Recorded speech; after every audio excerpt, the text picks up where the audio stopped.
All right, so when we flew in, we actually landed in Dhahran, which is right near the Persian Gulf, right on the in the northeastern part of the country, and we were housed in Khobar Towers in a town called Al Khobar and Al Khabar. And Khobar Towers was a condominium complex built by the government for the Bedouins, which were the wandering nomadic tribal people. And the government, Saudi Arabia had made so much oil money over the decades that they were building these cities for their people to live in for free. And they were like large condo complexes, with big like mosque prayer towers in the middle of them.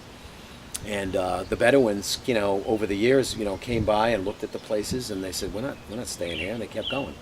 So these were empty, so they made ideal military compound for, thousands and thousands of troops that were there. So it was called Khobar Towers. That was the name of it.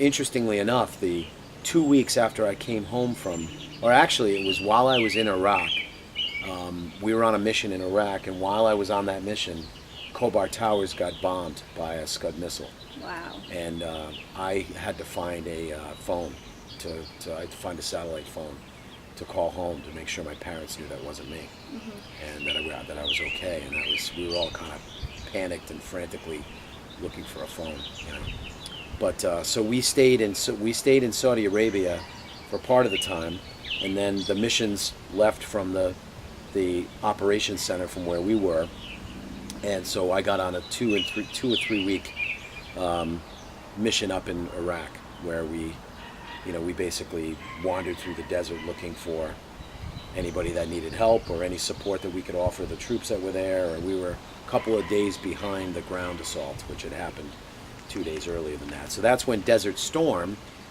became Desert Storm. It became Desert. It was Desert Shield. It was called Operation Desert Shield until the ground assault. And prior to the ground assault, we knew, that it was coming.